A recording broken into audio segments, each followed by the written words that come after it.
कि उनकी मेहनत रंग लाई है और हमारे पास INS विक्रांत जो इंडिजिनस एयरक्राफ्ट कैरियर जिसका कमीशन आज प्रधानमंत्री ने अपने हाथों से किया, उसका लॉन्च तो 2013 में हुआ था और हम मुबारकबाद देते हैं नेवी को और कोचिन शिपयार्ड को।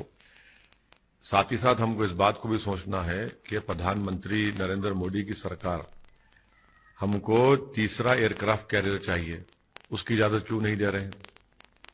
उसी नेवी में हमको 200 शिप की जरूरत है, हमारे पास सिर्फ 130 है, क्यों नहीं दे रहे इसका परमिशन?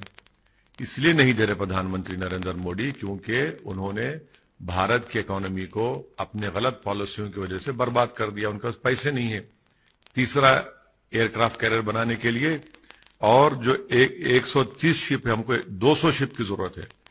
तो ये, और तीसरी बात यह है कि 45,000 टन का ये इतना बड़ा इंडिजिनस एयरक्राफ्ट कैरियर देखकर उम्मीद करते हैं कि देश के प्रधानमंत्री को हिम्मत आएगी और वो लफ्ज चीन अपनी जबान से अदा करेंगे और भारत के पार्लियामेंट में सेशन को बुलाएंगे ताकि चीन जो हमारी जमीन पर कब्जा करके बैठा है 1000 स्क्वायर किलोमीटर पर, जो चीन आज हमारे ग्रेजिंग राइट्स को बंद कर दिया है, करीब 10 किलोमीटर भारत की टेरिटरी में अंदर आ चुका है, जिससे 10 गांव मुतासर है। हम उम्मीद करते हैं कि ये इतना बड़ा विक्रांत को देखकर हमारे देश के प्रधानमंत्री को हिम्मत आएगी और वो चीन का नाम लेंगे और पार्लियामेंट का सेशन बुलाकर चीन के इस भारत की जमीन पर कब्जा के बारे में डिस्कशन होगा। सर, मेरा मानना यह है कि अगर किसी शख्स के आतंकवादी तंजीम से ताल्लुकात होते हैं तो यकीनन कानून को अपना काम करना चाहिए, उनको गिरफ्तार करना चाहिए और उनको कोर्ट से सजा दिलाना चाहिए। मगर असम में बोगैगांव में जो मदरसे को डिमोलिश किया गया वो कंडेमनेबल है, इसलिए कि हेमंत बिस्वा शर्मा की सरकार ने सिर्फ 12 घंटे का टाइम दिया नोटिस देकर, हाँ, और वो बिल्डिंग 3 साल से मदरसे की वहां पर बनी हुई है। रात में सुबह 1:30 बजे उन बच्चों को 260 बच्चों को मदरसे से निकालकर गांव वालों के घर पे रखना पड़ा। ये कौन सा इंसाफ है बताइए आप? और आप नोटिस में ये नहीं कहते, नोटिस में कहते कि सेक्शन 26 डिजास्टर मैनेजमेंट का वायलेशन किए। भाई 3 साल से बिल्डिंग खड़ी, आपको याद नहीं आया? और आसाम के मुख्यमंत्री बोलते कि हम बुलडोजर लगाएंगे। आप रूल ऑफ लॉ के तहत सरकार चलाएंगे या बुलडोजर की तहत सरकार चलाएंगे? और बुलडोजर की तहत चलाना चाहते हैं तो आप बोल दीजिए मेरे पास संविधान की कोई अहमियत नहीं है, मैं अपनी मनमानी करूंगा।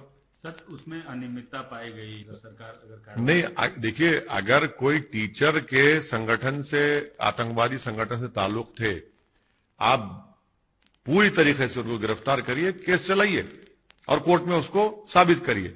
मगर आप पूरे मदरसे को तोड़ देंगे, ये कौन सा कानून है भाई? मदरसे जो 3 साल से खड़ा हुआ है और नोटिस में आप ये नहीं कहते कि हम टेररिस्ट ऑफेंस में यहां का टीचर पकड़ा गया, आप सेक्शन 26 डिजास्टर मैनेजमेंट का जिक्र करते।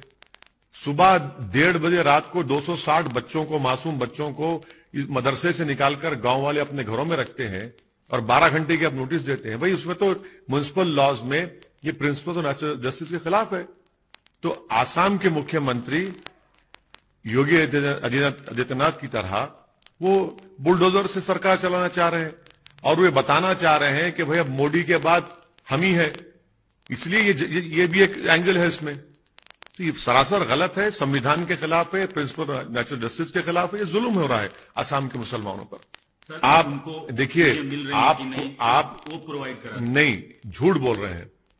ये वो मदरसे हैं जो उत्तर प्रदेश के मदरसा बोर्ड में इनका कोई रजिस्ट्रेशन नहीं है, इनको सरकार से ग्रांट नहीं मिलती है, प्राइवेट मदरसे हैं। आप क्या देंगे उनको? आपके पास तो कानूनन कोई तरीका ही नहीं है उनको कुछ देने का। अगर कोई प्राइवेट मदरसा खोल रहा है, आप उसमें क्यों खामखा अपनी टांग अड़ा रहे हैं? आप सर्वे क्यों कर रहे हैं? अरे भाई, अगर आपको survey national commission for child protection rights ने किया, वो तो एक नेशनल कमीशन है, कॉन्स्टिट्यूशनल बॉडी है, वो तो हिंदुत्व आइडियोलॉजी का प्रमोशन का एक अड्डा बन चुका है। अगर सर्वे करना है तो सबका करिए। जो मदरसा एजुकेशन बोर्ड आपके रजिस्ट्रेशन है, प्राइवेट स्कूल्स हैं, गवर्नमेंट के स्कूल्स हैं, बच्चियों के स्कूल्स हैं, सबका करिए ना। आपको मालूम हो जाएगा। मगर आप ये टारगेटेड सर्वे जो कर रहे हैं इसलिए कर रहे हैं ताकि कल डेटा जमा करके आप उनको हैरास करेंगे और उनको परेशान करेंगे। इसलिए मैंने कहा ये छोटा एनआरसी है। नहीं सर, नहीं, आप समझिए, नहीं रेगुलाइज की जरूरत उसकी ना। जानकारी चाह रही है तो गलत क्या? सुनिए, ये मदरसे तो ओवरग्राउंड काम कर रहे हैं ना, अंडरग्राउंड तो नहीं कर रहे हैं।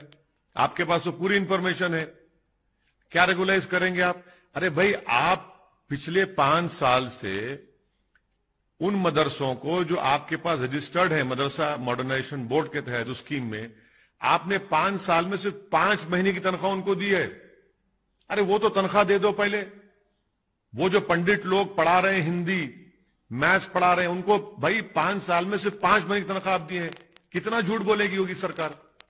आप जो है उनको तनख्वाह नहीं दे पा रहे हैं, तो आप ये सर्वे क्यों कर रहे हैं? आप ये सर्वे इसलिए कर रहे हैं कि जब डेटा जमा हो जाएगा तो बाद में आप इन तमाम मदरसों को परेशान करेंगे, हरास करेंगे मुसलमानों को। इसीलिए मैं कह रहा हूं कि आप बोल दीजिए ना कि कुरान पढ़ना बंद कर दो, नमाज पढ़ना बंद कर दो, अपने आप को मुसलमान कहलाना बंद कर दो, ये ऐलान कर दो आप। आपने एनआरसी, मिनी एनआरसी, बिल्कुल छोटा एनआरसी है। आप जब डेटा जमा करेंगे क्या करेंगे? एनआरसी भी क्या करता है? अगर एनआरसी होगा तो पूरा डेटा मिलेगा, उसके बाद हरास करेंगे और फिर मुसलमान को स्टेटलेस बनाएंगे आप। तो ये छोटा एनआरसी है ये। अच्छा सर, एक अंतिम सवाल। ये सब तो हमको दुश्मन बोलते हैं, हमको बीजेपी से मिला हुआ कहते हैं, तो हमसे सवाल ही मत करिए।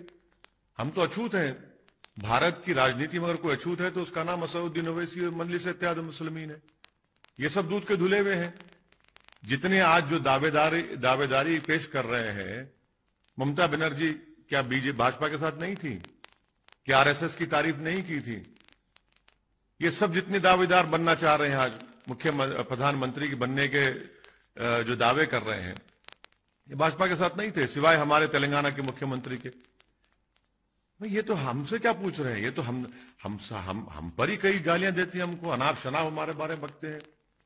और इन पर अगर हम सवाल करते भाई आप जब भाजपा से मिले तो क्या थे, तो फौरन इनको तकलीफ हो जाती है। तो ये तो वक्त तय करेगा। और सबसे बड़ी बात याद रखिए, देश में जब जनता तय कर लेती है, और जनता अगर तय करेगी कि नरेंद्र मोदी प्रधानमंत्री नहीं रहेंगे तो नहीं रहेंगे, जनता अगर तय करेगी कि कोई गुमनाम आदमी को बना देंगे प्रधानमंत्री तो बन जाएगा वो।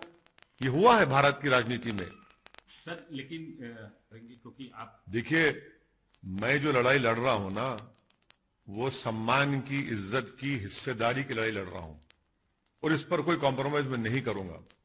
मैं मर जाऊंगा, बस पर कॉम्प्रोमाइज नहीं करूंगा मैं। मुझे हिस्सेदारी की मैं बात करता हूं, सम्मान की, हक की बात करता हूं, ये हमको मिलना चाहिए।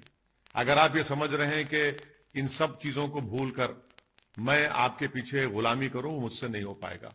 मतलब अपोजिशन नहीं, मैं नहीं हो पाएगा। हाँ, जहां तक कम्युनलिज्म का लड़ाई लड़ना है, फैशिज्म लड़ाई लड़ना, लड़ते रहेंगे। हम ही तो लड़ रहे हैं भाई। पार्लियामेंट में हम 8 साल से भाजपा की सरकार है।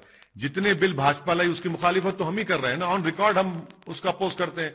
कि जितने जो अपने आप को सेक्युलर कहते हैं, पूछिए उन लोगों से कितने बार उन्होंने बीजेपी की सपोर्ट की, नहीं की। ये उनको जवाब देना, हमको जवाब नहीं देना। हम तो बीजेपी के खिलाफ लड़ाई लड़ने में हमारा एक क्लियर कट स्टैंड है। मगर ये लोग तो घड़ी में ताशा घड़ी में माशा हो जाते हैं, इनको जवाब देना चाहिए। भाई, आपने दिल्ली हाईकोर्ट का जजमेंट आया जिसमें कहा गया था फॉरेन फंडिंग नहीं होनी चाहिए पॉलिटिकल पार्टीज की। भाजपा ने कानून लाया रेट्रोस्पेक्टिव इफेक्ट का, तो कांग्रेस ने तायद कर दी। यूएपीए का कानून अमेंडमेंट लाए अमित शाह, कांग्रेस ने और ये तमाम पॉलिटिकल पार्टीज ने उसकी तायद कर दी। ये इनको बताना है। भाई, ममता बनर्जी अगर आरएसएस की तारीफ कर रही है, अगर वही बात अगर मेरी जबान से निकल जाती तो मेरे खिलाफ फतवा जारी कर देते ये सब लोग कि वही से अगर मरेगा तो कब्रिस्तान में जगह मत दो। क्योंकि वो बोल सकते हैं और मैं मुसलमानों की हक की बात करता हूं, उनके सम्मान की, उनकी हिस्सेदारी की बात कर रहा हूं, तो मैं मिला हुआ हूं और आप दूध के धुले हुए। ये हिपोक्रेसी नहीं है तो क्या है बताइए आप। सर कुछ अब देखिए, अगर आप मुसलमानों से, इस्लाम से नफरत करते हैं और भारत में मुसलमानों को अव्वल दर्जे का शहरी या सिटीजन नहीं मानते हैं, तो आप इसी तरह की बातें करेंगे ताकि उनको नीचे किया जाए, उनको दबाया जाए, उनको कुचला जाए, उनकी रिलीजियस आइडेंटिटी को खत्म कर दिया जाए। तो यही लोग जिनके दिलो दिमाग में नफरत भरी हुई है, जो संविधान से नफरत करते हैं, इस तरह की जबान इस्तेमाल करते हैं।